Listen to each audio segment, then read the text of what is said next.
cineinc.com।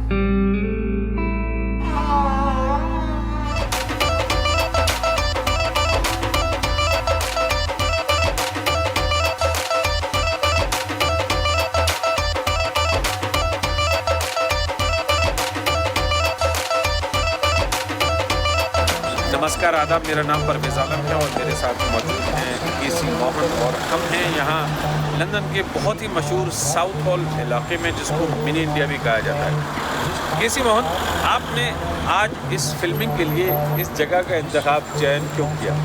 उसकी वजह परवेज़ जी ये थी कि ये जो शहर है साउथ हॉल, ये लिटिल इंडिया के नाम से जाना जाता है और ये सारे वर्ल्ड में मशहूर है, सिर्फ हिंदुस्तान में ही नहीं है। और यहाँ आपको वो सारी रौनक मिलेगी जो हिंदुस्तान के शहरों में मिला करती है। यहाँ हिंदुस्तान की एक आप ये ऐसे कह लें कि अल्टरनेटिव ज़िंदगी है, वो सारा कुछ वही है। अपनी ज़ुबान, अपना लिबास और अपने सामाजिक जो रवायतें हैं। आपके बारे में मैं ये जानना चाहता हूँ कि आपको तकरीबन इस इलाके में रहते हुए 40 साल हो गए? 40 हो गए। 40 साल से आप साउथ हॉल वाले हैं जी। और 40 साल में आपने 3 बार इलेक्शन भी लड़ा यहाँ पे जी as a counsellor. As a counsellor. और ये आपकी कॉन्स्टिट्यूंसी का हिस्सा है एक तरह से, पूरा साउथ हॉल जो है? हाँ जी, हाँ पूरे साथ, हाँ बिल्कुल। हाँ, तो मुझे थोड़ा सा ज़रा सा ये बताएं केसी मोहन के इस मुल्क में सियासत बहुत बदली है, लेकिन हमें ये पता है कि तकरीबन 1950s, 60s, 70s में एक बड़ी तादाद में भारत में ख़ास तौर पर पंजाब से और पाकिस्तान के पंजाब से भी एक बड़ी तादाद में लोग यहाँ आए हो सेटल हुए। लेकिन मैंने ये सुना है, मैं तो नहीं था, लेकिन 70s में माहौल बड़ा ख़तरनाक था यहाँ। बिल्कुल। 70s में मैं भी जब आया हूँ उस वक्त भी जो रेशियल डिस्क्रिमिनेशन था वो बहुत होता था और जो जैसे स्किन हेड्स थे, नेशनल फ्रंट था, उनकी भी दहशत थी। और यहाँ उसको लेकर बहुत सा काम हुआ, बहुत सी तंजीमें थी, जैसे IWA थी, इंडियन वर्कर्स एसोसिएशन, और भी तंजीमें थी। उन्होंने हमारे गुरुद्वारा, हमारे रिलीजियस ऑर्गेनाइजेशन थे, तो इन सब अदारों ने मिल के इसका सामना किया और कामों पे, फैक्ट्रियों में वितकरा होता था, लोगों को बाज़ दफ़ा पीटा जाता था। स्किन हेड स्किन हेड मतलब जो गोरे, जिसे कहते हैं ना, गोरे कहने में कोई समस्या नहीं होती। हाँ। इसमें जो वाइट और जो ऐसी एक्सट्रीमिस्ट ऑर्गेनाइजेशन, वही जैसे नेशनल फ्रंट, या जी। बिल्कुल, तो वो उनकी दहशत थी। वो हमें अपना एक किस्म का हमारी जो एग्जिस्टेंस थी इधर, उसको वो पसंद नहीं करते थे। हम काले लोगों से नफरत करते थे, तो उसका बहुत सामना हुआ। तो ये दौर काफ़ी देर चला। उसके बाकी उन दिनों में अपार्थाइड था जो साउथ अफ्रीका में, उसके खिलाफ भी बहुत काम हुआ। तो हमारे लोग रेशियल डिस्क्रिमिनेशन के ख़िलाफ़ और अपार्थाइड के ख़िलाफ़ जो जितनी वो जदोजहद चलती थी उसमें शामिल हुए। लोगों को घर लेने की समस्या थी, घर नहीं मिलते थे, तो धीरे धीरे यहाँ प्रिडोमिनेंटली पहले तो ज़ाहिर है कि अंग्रेज़ लोग इधर रहते थे, तो वो फिर धीरे धीरे यहाँ से निकलना शुरू हुए। यहाँ जो रेशियल डिस्क्रिमिनेशन है, और आपने बताया कि कुछ अटैक्स भी होते थे 70s, 80s में। फिर मैंने ये भी सुना कि यहाँ देसी लोगों के भी गैंग्स पैदा हुए।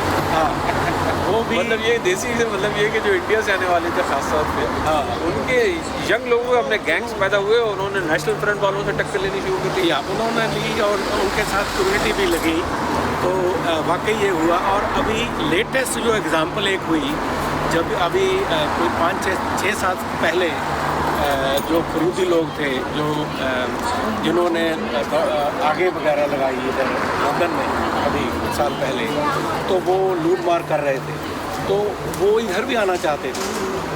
तो जब यहाँ के यूथ को पता चला, हमारी कम्युनिटी को पता चला, खास करके हमारे यूथ लोग, तो वो सारे इधर गुरुद्वारा में इकट्ठे हो गए, मुस्लिम, सिख और बाकी धर्मों के लोग। तो अब हालात ये है कि जब उनको पता चला कि ये इकट्ठा हो गए हैं, तो वो इधर आए ही नहीं। उन्होंने बाकी शहरों में आग लगाई, बड़ा कुछ किया, और इसकी जो यहाँ की स्थापती या पुलिस है उसने भी इसको बात को माना कि वाकई ये लोग इकट्ठा होकर लोगों ने कोई अपना उनसे डरे नहीं, उनके साथ निपटने के लिए लोग इकट्ठा हुए। अब इस वक्त क्या सिचुएशन है यहाँ पे लोगों की सिक्योरिटी के हवाले से? अब जो पहले से अगर हम कंपेयर करें तो बहुत बेहतर हालात हुए हैं। कानून भी साथ देता है। अगर किसी के साथ ज़्यादती हो तो ये नहीं कि आप जैसे ब्लेटेंट कोई डिस्क्रिमिनेशन किसी से करेंगे, और पुलिस भी नोटिस लेती है। उसकी वजह यह है कि अब यहाँ सिर्फ एक दो कम्युनिटी, यहाँ सैकड़े कम्युनिटीज़, सैकड़े नेशनलिटीज़ के लोग यहाँ रहते हैं।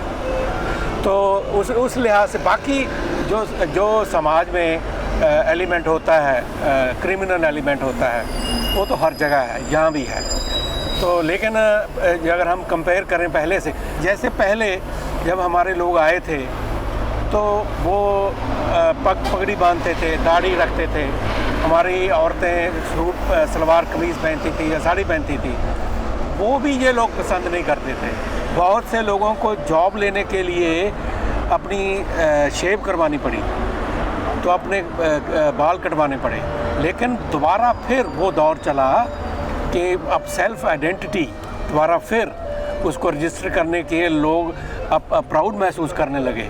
एक माहौल बना कि अब बिल्कुल ऐसा कोई माहौल नहीं कि आपको पगड़ी देख के या आपकी सलवार देख के, कमीज़ देख के कोई आपको नफ़रत की नज़र से देखे। दूसरी एक बात ये भी आ जाती है कि इसको कुछ लोग ये भी कहते हैं कि मल्टी कल्चरलिज्म नहीं है, बल्कि ये तो थोड़ा गेटोइजेशन है। मतलब हिंदुस्तानी लोग या पाकिस्तानी लोग गेटोज़ में रह रहे हैं अपने, और लोगों से मिलना जुलना भी नहीं पसंद करते। जो बाहर का समाज है, बाहर की दुनिया है, या वो ही एलिमेंट है। लेकिन उसका, जैसे मैंने पहले जिक्र किया, उसकी वजह है कि ये क्यों हुआ है। हाँ, जैसे जहाँ तक लंदन का सवाल है, यहाँ से 1 मील से कम जोग्राफिकली लंदन शुरू हो जाता है, जैसे पार्ट ऑफ लंदन। अच्छा, अगर आपने कोई लंदन की एक्टिविटी कोई ज्वाइन करनी है, वहाँ हिस्सा जाना है, तो ये दूर नहीं है। हम we are on the outer skirts. बल्कि हम यहाँ रहने का फ़ायदा ये है कि हम लंदन के पोल्यूशन से बचे हुए हैं, लंदन की महंगाई से बचे हुए हैं। जो लोग पहले आए ना, उनको तो फिक्र था पीछे का, पैसे कमाने का, गरीबी दूर करने का, तो उनका वक्त उधर में लग गया। उनको यहाँ के ये जो प्रोसेस था, ज़िंदगी थी, उसमें इन्वॉल्व होने का अवसर नहीं मिला, या उन्होंने कोशिश नहीं की। पिछले 40 साल में तकरीबन, जब से आप यहाँ रह रहे हैं साउथ हॉल में, जो मेंबर ऑफ पार्लियामेंट है वो भी देसी ओरिजिन का आता है। एक मुझे याद है, जब मैं यहाँ पे आया था, प्यारा सिंह खाबरा होते थे मेंबर ऑफ पार्लियामेंट, और कई टर्म्स उनकी हुई। बिल्कुल, आपने देखा उनको? हाँ, मैंने उनके साथ काम भी किया है। तो पहले बिडवेल थे जब मैं आया था ना, सिडनी बिडवेल। सिडनी बिडवेल आखिरी गोरे मेंबर ऑफ पार्लियामेंट थे, सांसद इस इलाके से। बिल्कुल। उसके बाद यानी कितने साल हो गए तकरीबन? वही 35-40 साल। हाँ, बिल्कुल। और उसके बाद फिर प्यारा सिंह खाबरा हुए। हाँ। और कई टर्म्स निकाली उन्होंने। हाँ। उसके बाद अब वीरेंद्र शर्मा जी हैं। आप यहाँ काउंसलर हैं एक हिस्से से? जी। इसके अलावा और भी देसी लोग हैं काउंसलर्स? हमारे साउथ हॉल से पूरे के पूरे अभी तक जो काउंसलर रहे हैं वो हमारे एशियन रहे हैं, और ज़्यादातर पाकिस्तानी और हिंदुस्तानी। केसी मोहन, इस तरह की भी रिपोर्टें मिलती हैं कि यहाँ साउथ हॉल में क्या, बल्कि पूरे लंदन में ही ज़्यादातर जो देसी लोग हैं, उनकी जो पॉलिटिक्स है वो यहाँ उनकी दिलचस्पी कम है देसी लोगों की, भारत पाकिस्तान में ज़्यादा है। और वहाँ पे जो एक जहर है राजनीति का, जैसे हिंदू मुसलमानों की राजनीति है भारत में, अब यहाँ नरेंद्र मोदी के जो समर्थक हैं, सपोर्टर्स हैं, वो बड़े और कट्टर हो गए। उनके खिलाफ वाले जो थे वो भी थोड़े से हो गए, और वो पॉलिटिक्स यहाँ ज़्यादा होती है। यहाँ की पॉलिटिक्स पे चर्चा कम होती है। बिल्कुल तरह आपने फरमाया कि हमारे लोगों का, काफ़ी जो हिस्सा है, उनका ध्यान अब भी हिंदुस्तान की तरफ लगा रहता है। उनको अब चाहिए ये कि ये हमारा मुल्क है, यहाँ के जो मसाइल हैं, NHS टूट रही है और अनएम्प्लॉयमेंट है और ब्रेक्सिट का मसला चल रहा है, उसके बिना जो सेंट्रल गवर्नमेंट ने ऑस्टेरिटी चल रही है, कट्स लगे हुए हैं, उनकी वजह से जो हो रहा है, ये सारे का हमारे लोगों की ज़िंदगी पे भी बहुत असर पड़ता है। अच्छा, उनको चाहिए ये कि यहाँ की पॉलिटिक्स में हिस्सा लें और उसको समझें भी, क्योंकि यहाँ अभी जो पहली जनरेशन थी 1% भी वापस नहीं गई, तो वो नहीं अगर वापस गए तो अब जो बच्चे यहाँ पैदा हुए हैं वो कैसे जाएंगे। मैं समझता हूँ कुछ लोगों के वेस्टेड इंटरेस्ट होते हैं, वो अपनी डुगडुगी चलाते रहना चाहते हैं, वरना मोस्ट पीपल जहाँ तक ताल्लुक़ है हिंदुस्तान का, पंजाबियों का, सिखों का, they are peace loving secular people, most of them they want to live in peace. वो लोग हिंदुस्तान की खैर चाहते हैं, हिंदुस्तान में शांति चाहते हैं। वे थोड़ा सा एलिमेंट है, महज बहुत कम गिनती, जो अपने अस्तित्व जताने के लिए जो ये कुछ ना कुछ कार्रवाइयाँ करते रहते हैं। उनके मासेस उनके पीछे नहीं है। जो यहाँ के मेन इंस्टीट्यूशंस हैं, हमारे धर्मस्थान, वो उनमें हिस्सा नहीं लेते। They don't align with them, तो वो उनसे दूर रहते हैं। केसी मोहन, साउथ हॉल आए इंसान और सरसों का साग ना खाए और मकई की रोटी ना खाए और जलेबी ना खाए, तो ऐसा लगता है कि कुछ यात्रा अधूरी है। वो जलेबी की दुकान होती थी, मैं बार बार देख रहा था कि पीछे से कहीं आए, वो नजर नहीं आ रही, कहाँ है? हाँ परवेज जी, आपने बिल्कुल फरमाया। आपकी यात्रा तभी संपूर्ण होगी अगर आपको जलेबी खिलाई जाएगी।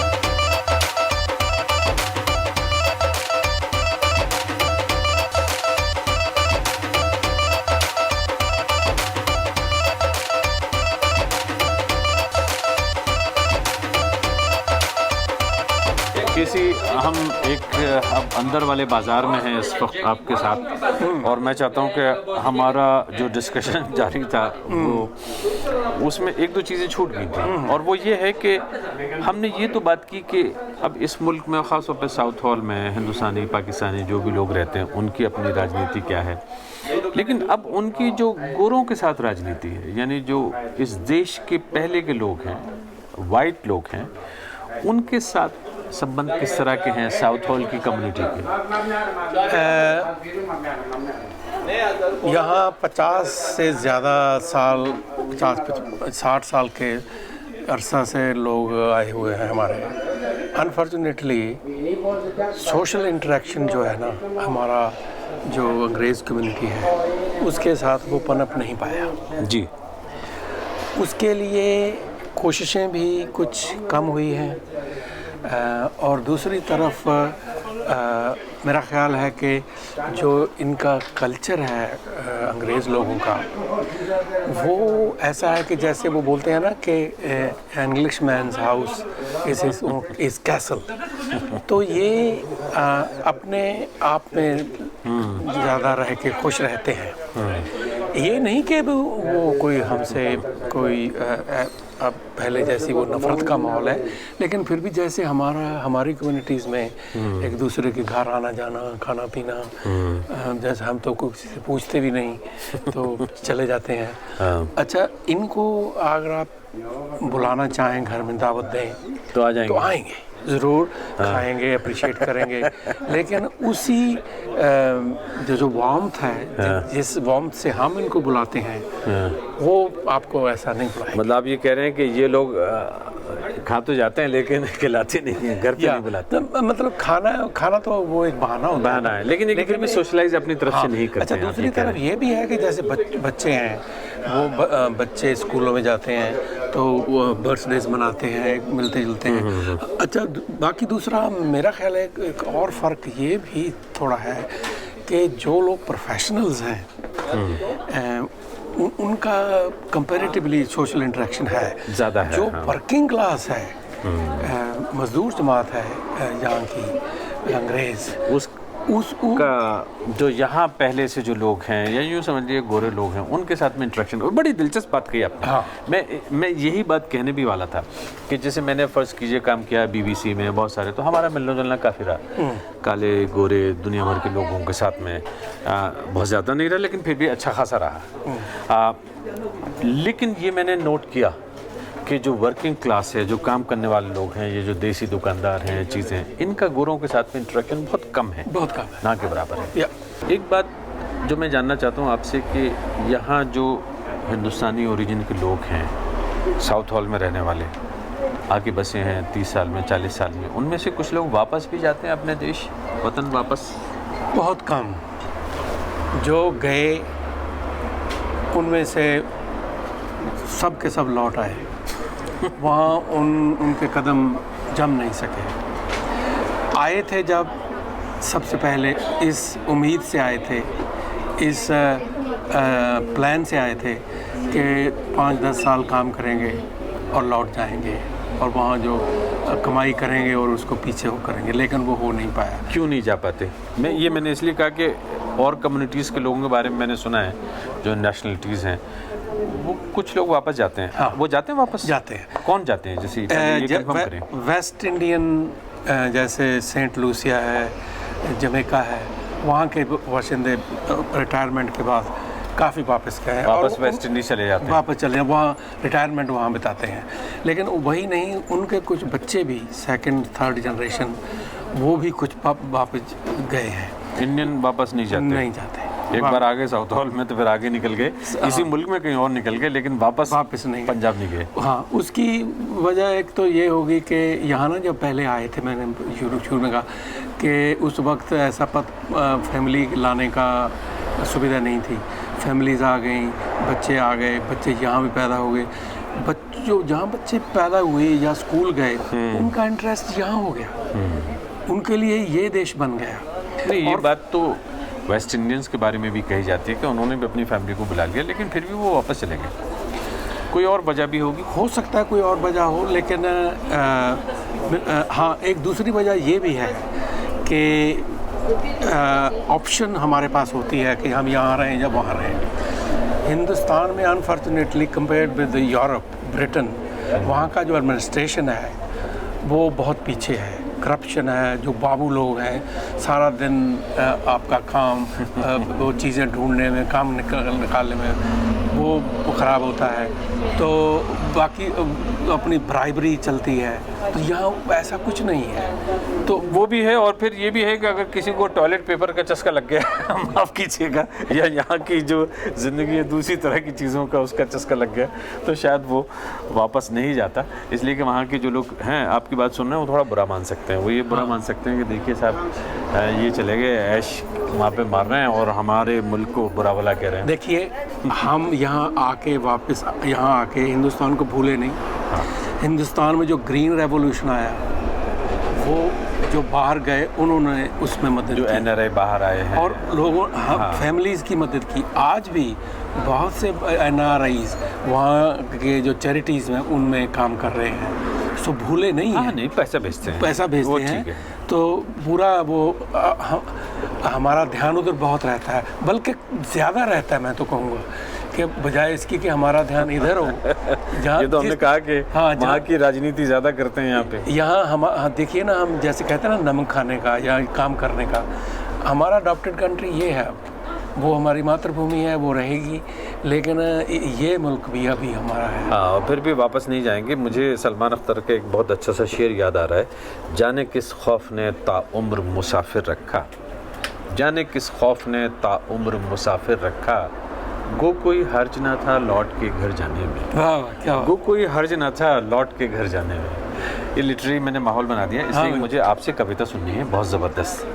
ठीक है? ठीक है। तो लेकिन उससे पहले खाना भी खाना है। हाँ, बिल्कुल। और आपने मुझे इनवाइट किया लंच पे। अरे बिल्कुल, चलो महफिल बनाते हैं, जमाते हैं महफिल रेस्टोरेंट में चल के। महफिल रेस्टोरेंट में? बिल्कुल। नाम भी उसका यही है, यही साउथ हॉल में? हाँ हाँ, अरे उधर पुल के पार। आइए, क्या बात है, जरूर।